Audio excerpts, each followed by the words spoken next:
States has to adjust its request for compensation from 520 to 100. Well, contrary to what the Americans have been saying now for weeks and weeks, yes, the system works. Now they have to admit. Now that they have won, they admit that the system works well. So we have said from the beginning that we would follow the system, but we haven't solved the problem. The problem is the exports of the poorest countries of the world, which depend on one single product, which is the bananas. But that's what mobilizes free trade, and that's the problem with it. I mean, to me, it's a non sequitur, and it's on a political, as a political matter. It's an affirmation for those who believe that the world trading system needs to become more market-based, and every market needs a compliance officer.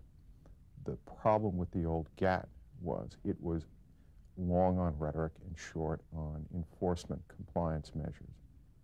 This reinforces the basic notion that free trade and the global, expanding global trading system will not bring about measures that are to the detriment of the United States without the U.S. having some redress.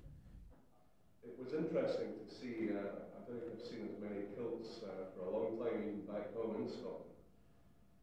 What we would like to do this morning is, these industries are very often the major manufacturers, the major employers in small rural communities in Scotland, in communities in beautiful rural areas like the borders of Scotland.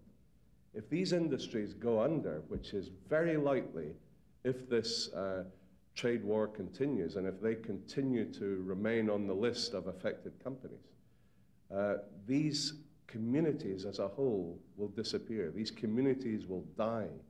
Dynamic politics in Scotland. But I think, first of all, because that discussion